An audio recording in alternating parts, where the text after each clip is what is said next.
Hello class. Welcome back बच्चों। लो प्यारे बच्चों, स्टार्ट कर रहे हैं नया लेक्चर। बेटा बस सब बिल्कुल चुप, सब सामने देख रहे हैं। बेटा अभी कल मैं एक टॉपिक शुरू करके गया था, मल्टीपल ऑब्जेक्टिव्स ऑफ बिजनेस। यार अब आवाज नहीं आनी चाहिए, तो मैं आपका ध्यान रखता हूं, आप मेरा भी ध्यान रखो। Multiple objectives of business. बेटा कल मैंने एक बात बोली थी कि नो डाउट बिजनेस को शुरू करने का first and the foremost objective is profit earning. मुझे कोई डाउट नहीं है बेटा कि बिजनेस शुरू करने का पहला ऑब्जेक्टिव और सबसे इंपॉर्टेंट ऑब्जेक्टिव प्रॉफिट है। लेकिन बेटा सिर्फ प्रॉफिट है, ये एक बहुत बड़ा मिथ है। बिजनेस को शुरू करने के पीछे सिर्फ प्रॉफिट नहीं होता। बहुत सारे business houses, big business houses बहुत अच्छे अच्छे ऑब्जेक्टिव सोच के लाते हैं दिमाग में, जिसमें से कल मैंने एक और बात कर ली थी, मार्केट स्टैंडिंग। याद आ गया होगा? Market standing, market capturing, customer base, your position in comparison to your competitor, ये सब मैंने बात की थी। बाबू जब जियो आया उसके दिमाग में सिर्फ ये था, क्या प्रॉफिट कमाऊंगा। देखो तो सही, कहां आपका मार्केट शेयर 0 और कहां आज की तारीख में आपका मार्केट शेयर 70 से 75% के बीच में। कहां पहुंच चुका है जियो? आज 100 लोग सिम कार्ड लेने निकलते हैं, जियो का सिम कार्ड लेके आते हैं 70 से 75 लोग। कहां पहुंच चुका है मार्केट शेयर? कितनी बड़ी मार्केट कैप्चर कर लिया आपने, छा गए हो पूरे मार्केट पे। समझ में आती है? ऑब्जेक्टिव हमेशा प्रॉफिट मैक्सिमाइजेशन नहीं हो सकता। प्रॉफिट मैक्सिमाइजेशन के साथ भी हम बहुत सारी चीजें सोच सकते हैं, जिसमें से एक चीज मार्केट स्टैंडिंग है। क्लियर थी ना ये बात? कोई प्रॉब्लम तो नहीं है ना इस बात में? आगे बढ़ते हैं। बाबू एक और ऑब्जेक्टिव की बात मैं करता हूं, प्रोडक्टिविटी। आप थोड़ी सी तेज करेंगे बात ताकि काफी पोर्शन कवर हो जाए। बेटा एक और बात आती है प्रोडक्टिविटी। ये क्या चीज होती है प्रोडक्टिविटी? समझाने की कोशिश करता हूं। बाबू आप कोई फॉर्म हो जहां पर अगर 100 इनपुट्स आते हैं तो थोड़े से इनपुट वेस्ट जरूर होते हैं। मान लो बेटा 10 इनपुट्स और आउटपुट बनते हैं 90। सर आप बोल सकते हो इस फर्म की प्रोडक्टिविटी 90% है। क्या होता है productivity? Ratio of output in comparison to the ratio of input. कि आप 90 आउटपुट निकालते हो 100 इनपुट में से, तो अगर मैं कहूं आपकी प्रोडक्टिविटी 90% ही तो हुई। यानी कि बेटा 10% ही तो वेस्टेज कर रहे हो, 100 का 10% ही तो 10 होता है। बाबू ये मत कहना कि किसी भी कंपनी की प्रोडक्टिविटी 100% होती है। 100% is a myth. Real life में एग्जिस्ट ही नहीं करता। कुछ ना कुछ वेस्टेज जरूर होगी, किसी ना किसी एम्प्लॉय से कोई ना कोई सामान गिर जाएगा। सर मानते हो ना 100% दुनिया में कोई चीज नहीं होती। आप एक बात बताओ, आप बेटा कोट पैंट सिलवाने के लिए कपड़ा खरीद कर लाए, एक एक कपड़े की पाई पाई लग जाएगी, कोई कपड़ा वेस्ट नहीं होगा। कैसी बात कर रहे हो? होगा ना।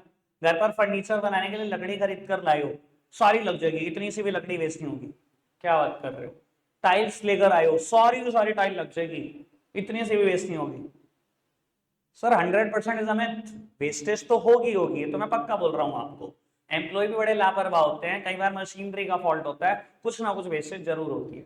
आपकी ऑर्गेनाइजेशन ऐसी है जिसमें वेस्टेज चल रही है 10%, यानी कि आपकी प्रोडक्टिविटी 90% आ रही है। इस बार आपने एम लिया अपने ऑर्गेनाइजेशन के लिए कि मुझे अपनी प्रोडक्टिविटी को 5% से बढ़ाना है। मैं चाहता हूं मेरी वेस्टेज 5% से कम हो जाए, मेरी प्रोडक्टिविटी 95% हो जाए।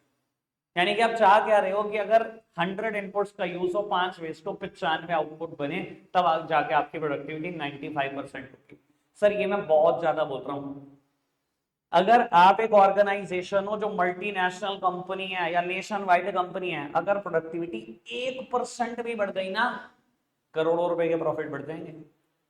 रिलायंस में सोचो, मान लो रिलायंस 10% आज वेस्टेज करता है और 90% प्रोडक्टिविटी। अगर प्रोडक्टिविटी अगले साल 91% भी हो जाए, बस 1% बढ़ जाए, पता कितना बढ़ जाएंगे प्रॉफिट? कई हजार करोड़ के। आप कैसे सोच सकते हो कि कंपनी सिर्फ एक ही एम लेती है, बस प्रॉफिट मैक्सिमाइजेशन? यहां से हो जाएगा प्रॉफिट मैक्सिमाइजेशन। अपनी वेस्टेज को 1% कम करने की कोशिश तो करो। समझ में आ रही है बात? क्या होती है productivity? Ratio ratio of output in comparison to the ratio of input. कोई दिक्कत तो नहीं? समझ में आ रही है बात? पक्का से प्रोडक्टिविटी वर्ड क्लियर हो गया आपको? आगे बढ़ जाए बेटा। एक और टर्म आती है नोन एज इनोवेशन। पिछली बार भी बहुत डिटेल डिस्कशन किया था। अब वो क्या होता है इनोवेशन? किसने किसने पहली बार चैप्टर पढ़ रहा है मुझसे? कौन कौन? एक बार फटाफट से हैंड रेज करना। 2 3 4 बस, बाकी सबने पढ़ा हुआ है। बाबू इनोवेशन क्या होता है? इनोवेशन ये टर्म्स सबने कहीं ना कहीं सुनी है। पिछली बार बच्चों ने बहुत अच्छा आंसर किया था, मुझे गुस्सा भी आ गया था।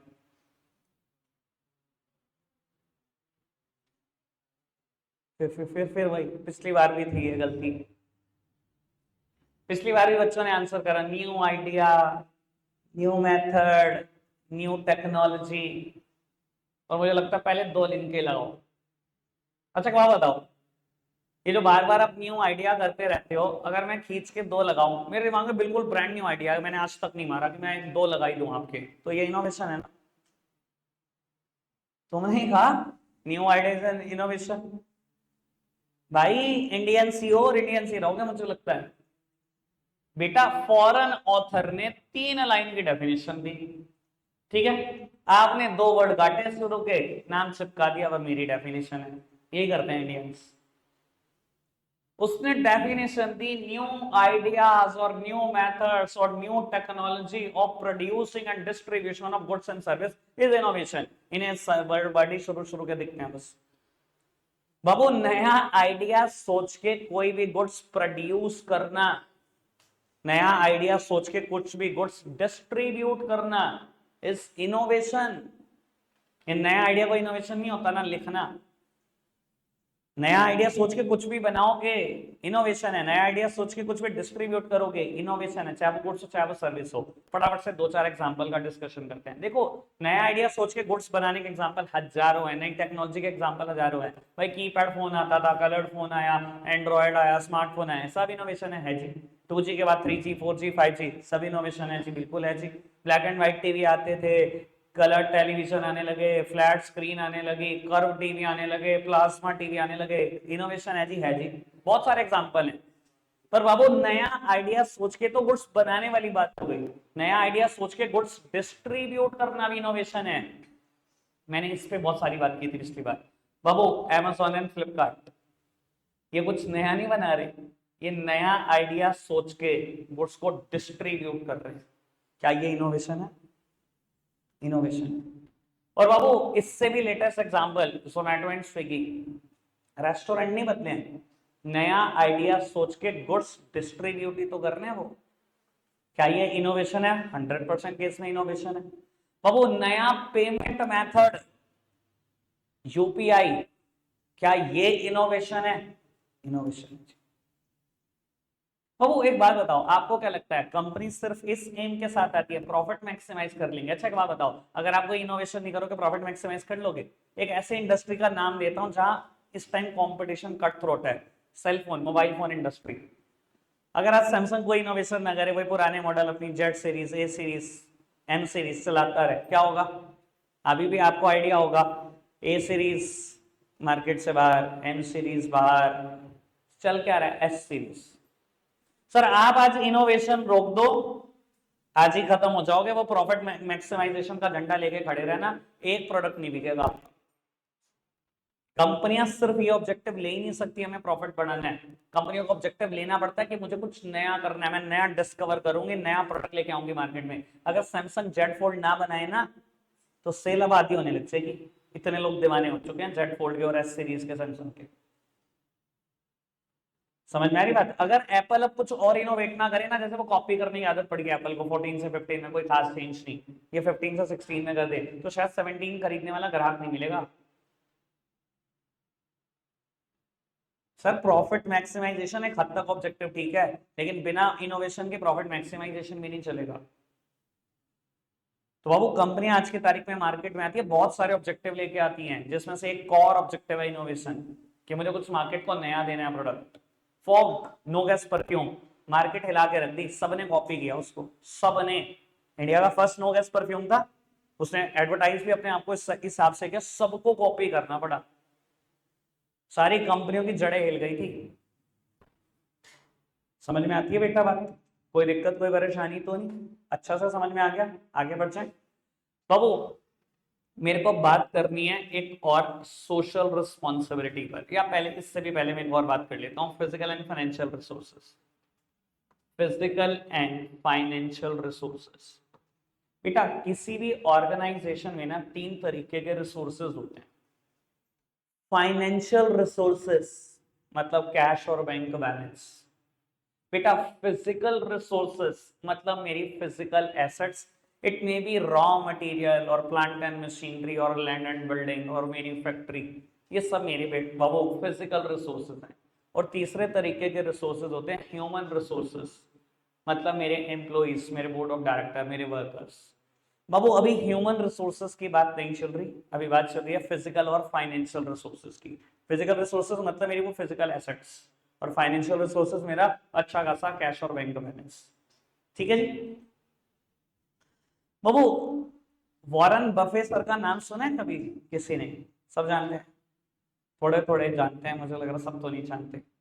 बाबू Warren Buffett sir share market में इन्वेस्टर हैं, बहुत बड़े इन्वेस्टर हैं। ठीक है, एप्पल कंपनी के उन्होंने बहुत बहुत बड़ी अमाउंट के बेटा शेयर्स खरीदे हुए थे।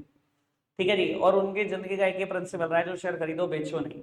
ठीक है जी, और अभी उन्होंने कुछ 15 दिन पहले एप्पल कंपनी के बहुत बड़ा स्टेक बेच दिया, बहुत सारे शेयर बेच दिए, जिससे मार्केट में थोड़ा सा पैनिक भी हो गया कि वॉरेन बफेट सर जिनका प्रिंसिपल था कभी कोई शेयर नहीं बेचना, इन्होंने शेयर क्यों बेच दिया, मार्केट गिरने तो नहीं वाली, ब्ला ब्ला करके बहुत न्यूज फैली। तो वो आपको क्या लगता है सिर्फ ऑब्जेक्टिव एक है फर्म्स का, बस प्रॉफिट मैक्सिमाइजेशन? नहीं यार, कई बार हमारे दिमाग में पता क्या होता है, मुझे बहुत फाइनेंशियल रिसोर्सेज इकट्ठे करने हैं, बहुत फाइनेंशियल रिसोर्सेज, बहुत फिजिकल रिसोर्सेज इकट्ठे करते हैं। एक आइडिया देता हूं आपको, अभी फाइनेंशियल रिसोर्सेज की बात चल रही है, मैंने जान के वॉरेन बफेट सर का एग्जांपल लिया। न्यूज़पेपर है, हेडलाइन थी एक वॉरेन बफेट सर से रिलेटेड कि 277 अरब डॉलर कैश बैलेंस पड़ा उनके बैंक अकाउंट में। 277 अरब डॉलर। सर आपको क्या लगता है सिर्फ एक ही ऑब्जेक्टिव है, बस प्रॉफिट कमा लो? कईयों को बहुत पसंद होता है ना बहुत बड़ा बैंक का बैलेंस देखना, बहुत ज्यादा फाइनेंशियल रिसोर्सेज देखना, बहुत ज्यादा फिजिकल रिसोर्सेज देखना। सर फिजिकल रिसोर्सेज में रिलायंस भी पीछे नहीं है, इनकी भी सोच बड़ी खतरनाक है, इनको भी फिजिकल रिसोर्सेज बहुत ज्यादा देखने का शौक है। बाबू अगर पुणे टू मुंबई आप लैंड रूट से जाते हो, ठीक है ना, एयर रूट नहीं पकड़ते, लैंड रूट से जाते हो, तो बेटा बहुत सारा पोर्शन लैंड का ऐसा है जिसमें आप नजर चाहे इधर घुमा लेना चाहे इधर, एक ही बोर्ड लगा हुआ है रिलायंस इंडस्ट्रीज लिमिटेड। और उनकी फैक्ट्री दुनिया की सेकंड लार्जेस्ट फैक्ट्री है, रिलायंस की फैक्ट्री। घूमने के लिए दिन नहीं चाहिए, महीने चाहिए, दिन नहीं चाहिए। कहीं आप सोचो मैं कुछ दिनों में घूम लूंगा, कुछ दिनों में तो मैं अगर आपसे कहूं तो 1400-1500 एकड़ जगह में नहीं घूम पाऊंगा। ठीक है ना, ये फैक्ट्री बहुत बड़ी है, अंदर बेटा कैब्स चलती हैं, फैक्ट्री गेट से ही शुरू हो जाती हैं, पूरा का पूरा शहर बसा रखा है उन्होंने, महीनों चाहिए घूमने के लिए। दुनिया की second largest factory, first is Volkswagen. ठीक है ना, ये वर्ड मैं हर बार बोलता हूं। ठीक है जी सर, लिखते हैं वॉक्सवैगन, बोलते नहीं है। एड सुन लेना, चाहे कान लगा के सुन लेना, वो बोलते हैं फॉक्सवैगन। जर्मन कंपनी है, जर्मन में वी को एफ प्रोनाउंस करते हैं, फॉक्सवैगन। ठीक है जी, ये दुनिया की सबसे लार्जेस्ट फैक्ट्री है। चलो खैर आगे बढ़ाते हैं, समझ में आता है?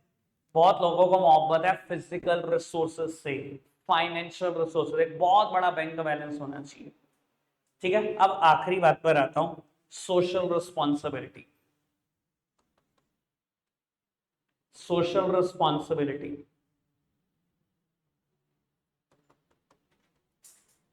बेटा, सोशल रिस्पॉन्सिबिलिटी क्या होता है? प्रॉफिट को साइड रखकर सोसाइटी का भला सोचना, बेटा सोशल रिस्पॉन्सिबिलिटी है। प्रॉफिट जहां आप साइड छोड़ देते हो, कुछ भी सोसाइटी के लिए भले के लिए सोचते हो, national integration, plantation of tree, ठीक है ना, या पोल्यूशन को कंट्रोल करने के इक्विपमेंट लगवाना, कुछ भी, पेपर बैग्स, प्लास्टिक को रिसाइकिल करना, कुछ भी जो सोसाइटी के भले के लिए सोचोगे वो सोशल रिस्पॉन्सिबिलिटी है। अब आपको लग रहा होगा यार ऐसे कौन से बिजनेस हैं जो सोचते हैं सोसाइटी का भला, बिजनेस तो सिर्फ पैसा कमाने के लिए बनता है। बेटा नहीं, आज की तारीख में वो प्रैक्टिस चल ही नहीं सकती। अगर बाबू आप इंडिया में कंपनी बना रहे हो, मैं थोड़ी सी आगे की बात बोलूंगा जिनको समझ में आएगी, जो इन्होंने चैप्टर 2 मुझसे एडवांस में पढ़ा हुआ है। बाबू अगर आप इंडिया में कंपनी बना रहे हो और वो भी पब्लिक लिमिटेड, सबको पता है कंपनी दो तरीके की होती है, प्राइवेट एक पब्लिक। बाबू अगर आप पब्लिक लिमिटेड कंपनी बना रहे हो तो इंडिया में एक रूल है, CSR@2%। CSR मतलब कॉर्पोरेट सोशल रिस्पॉन्सिबिलिटी @2%। इसका मतलब होता है बेटा कि अगर आप इंडिया में कंपनी बना रहे हो, आप अपने प्रॉफिट का 2% सोशल रिस्पॉन्सिबिलिटी के लिए खर्च करोगे और उसका प्रूफ भी रखोगे और गवर्नमेंट ऑफ इंडिया जब मांगेगी प्रूफ भी दिखाओगे। अब मैं कहूं बेटा कंपनियां कितनी बड़ी बड़ी इंडिया में, स्टेट बैंक ऑफ इंडिया इस साल के प्रॉफिट थे 40,000 करोड़।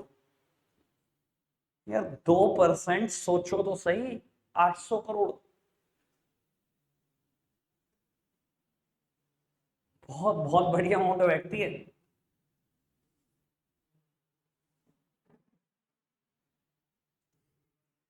तो बेटा सामने देखेंगे, बेटा इंडिया में हो पब्लिक लिमिटेड कंपनी हो, CSR @2% आपके ऑब्जेक्टिव्स में से एक है। बाबू CSR मतलब कॉर्पोरेट सोशल रिस्पॉन्सिबिलिटी @2%। आप अपने प्रॉफिट का 2% हिस्सा सोसाइटी के भले के लिए खर्च करेंगे, प्रूफ भी रखेंगे। और मैंने एक आइडिया दे दिया कि अगर SBI जैसी कंपनी है तो कितना कुछ खर्चना पड़ेगा। रिलायंस जैसी कंपनी हो 50,000 60,000 करोड़ के प्रॉफिट है, 1,000 करोड़ 1,200 करोड़ रुपए सोसाइटी के लिए भले के लिए खर्चना पड़ेगा। इधर बाबू टॉयलेट्स बनवाओ, वाटर ATMs लगवाओ, रोड्स बनवाओ, सरकारी जगहों पर बेटा सरकार से परमिशन लेकर कोई स्कूल बनाओ, हॉस्पिटल बनाओ, कुछ करो, किसी हॉस्पिटल में दान दे दो, पैसे खर्चने ही पड़ेंगे सोसाइटी के भले के लिए। सर आज की तारीख में आपके ऑब्जेक्टिव्स में से एक बन जाता है ये सोसाइटी का भला करना भी। मैंने पिछली बार एक एग्जांपल दिया था, आपको दे देता हूं, शहर से रिलेटेड है, याद रहेगा हमेशा। बाबू एक ऑर्गेनाइजेशन है, यहाँ पर एक एजुकेशनल इंस्टीट्यूट बना था, SIMT, Saraswati institute of management and technology. Saraswati Vidya Mandir है यहाँ पर स्कूल गौशाला रोड पर। बाबू उनका ही ग्रुप है ये, सरस्वती विहार, सरस्वती विद्या मंदिर, दिशा भारती कॉलेज और ये कॉलेज, ये उन्हीं के ग्रुप का कॉलेज है, Saraswati institute of management and technology. बाबू जब ये इंस्टीट्यूशन बन रहा था ना, तब 2013 में नया नया लॉ आया था, CSR @2%, जब नया कंपनी एक्ट आया था, कंपनीज एक्ट 2013। बाबू PNB बैंक बहुत ठीक लेवल पर उस टाइम काम कर रहा था, इसके भी प्रॉफिट बेटा कुछ 1,000 करोड़ थे, तो अब इसको भी 2% खर्चना था। बेटा इन्होंने रिक्वेस्ट करी और PNB बैंक ने सिम्ट को 100 पीसीज डोनेट करे। एक पीसी जिसकी कीमत उस टाइम पर भी 30 से 35,000 थी, 100 डोनेट कर दिए, 35 लाख रुपए खर्च कर दिए। यानी कि पूरी कंप्यूटर लैब बनाकर दे दी बेटा पंजाब नेशनल बैंक ने। तो ये ताकत है बेटा सोसाइटी का भला सोचने की। अगर और ऑर्गेनाइजेशन ये भला सोचे और 2% खर्चे, तो आप समझ सकते हो बहुत जल्दी एक बड़ा चेंज देखने को मिल सकता है सोसाइटी में। समझ में आती है? क्लियर है बात? तो मैंने ऑलमोस्ट सारे ऑब्जेक्टिव करा दिए, 6 थे, नई बुक में 6 हैं, मैंने 6 के 6 करा दिए। अब बात को मैं आगे बढ़ा बेटा, एक टॉपिक स्टार्ट होता है बिजनेस रिस्क। अगेन जैसे मैं बात बोलता हूँ बिजनेस प्रोफेशन एम्प्लॉयमेंट के लिए, कि कोई स्कूल हो, एक बार पेपर में आएगा, सर कोई भी स्कूल हो, कोई भी, मुझे जानना नहीं कौन सा स्कूल, मैंने लिख दिया बेटा 100%, पेपर में आएगा और इसी बार आ जाएगा, हवेली में ही आ जाएगा। यहाँ से क्वेश्चन कंफर्म्ड है मुझे। ठीक है, 3 टॉपिक मुझे यहाँ पढ़ाने हैं। अभी मैं शुरू करता हूँ, पहले बिजनेस रिस्क का मतलब बताता हूँ।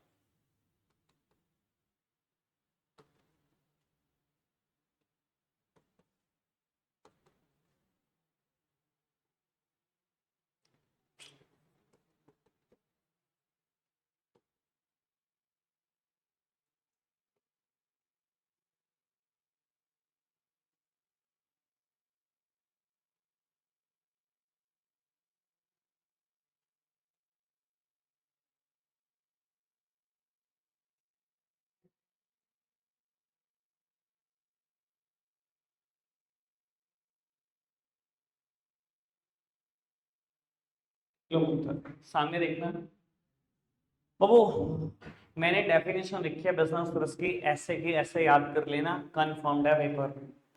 कह रहा है business risk refers to the possibility of inadequate profit और even losses due to uncertainty and unexpected events.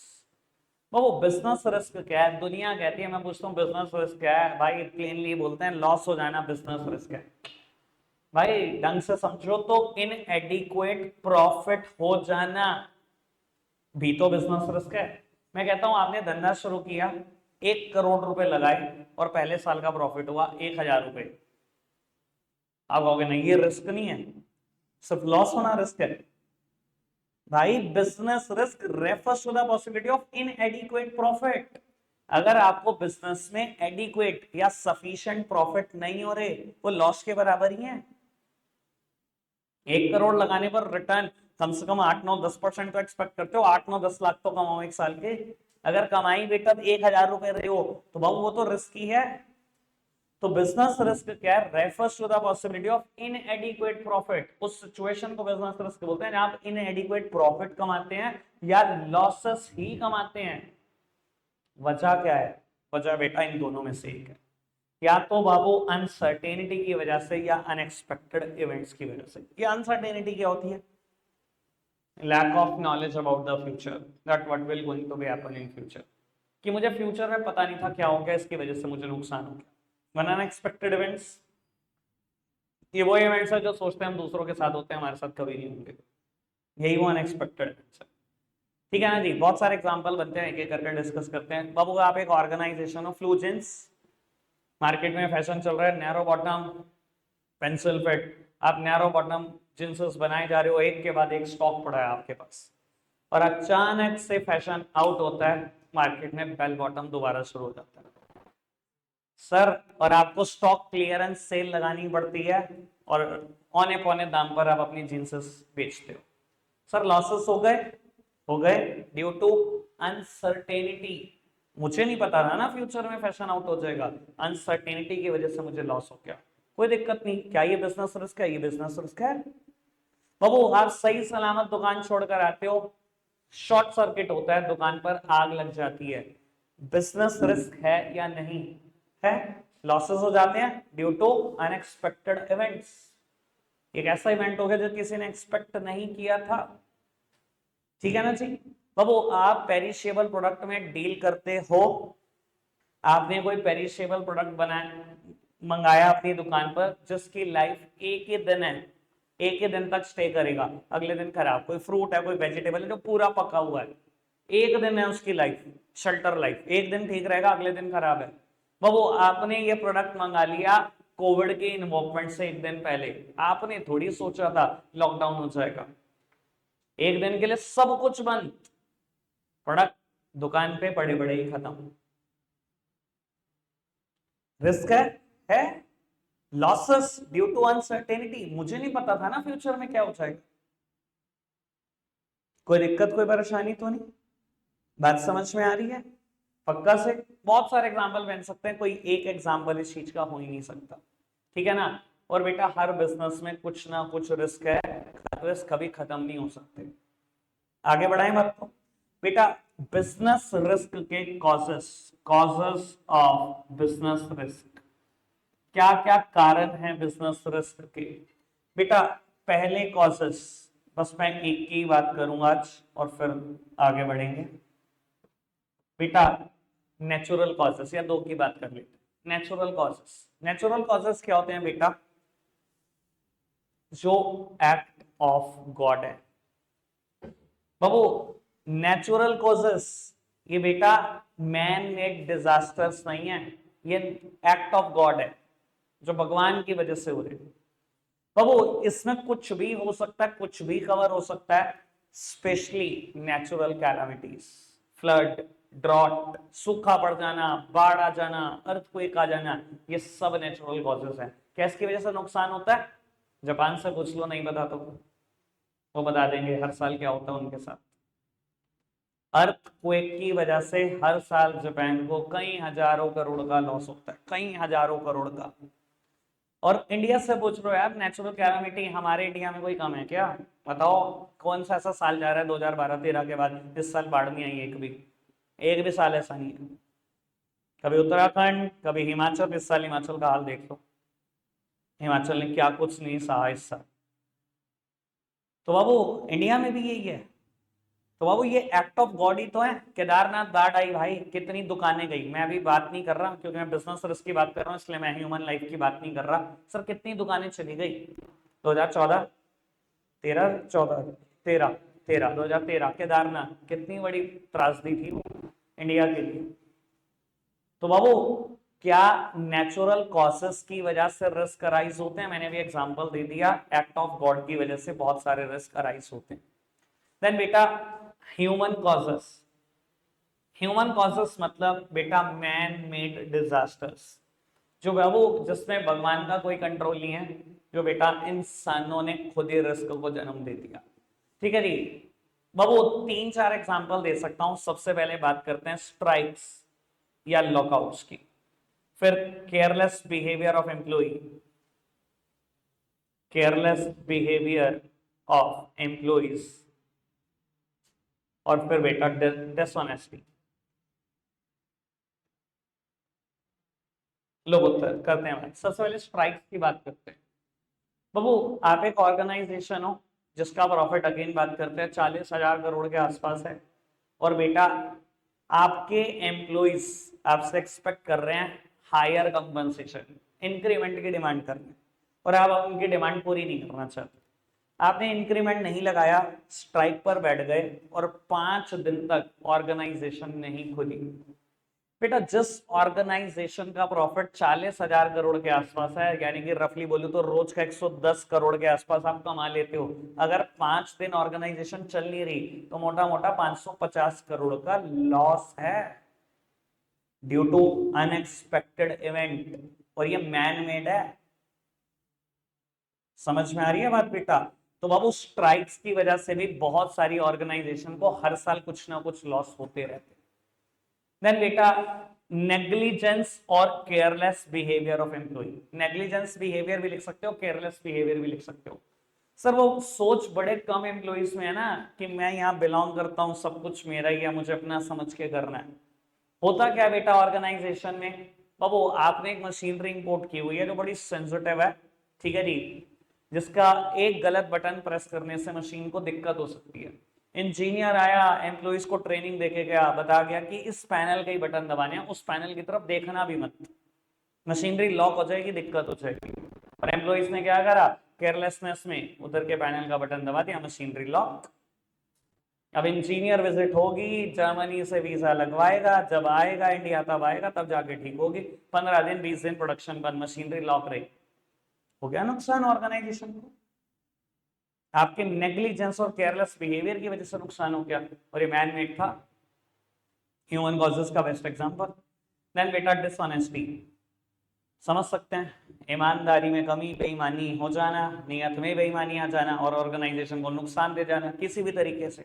ठीक है ना जी, ऑर्गेनाइजेशन में ही गले में हाथ मार और भाग गए, और ट्रेस नहीं हो पा रहे हो कहीं, शहर छोड़ दिया। Sir losses due to unexpected event, और ये मैन मेड है। तो वो ह्यूमन कॉजेस में 3 एग्जांपल दे दिए, कुछ भी जो आपको समझ आए लिख सकते हैं। रखते हैं आज के लिए इतना ही है प्यारे बच्चों, बाय।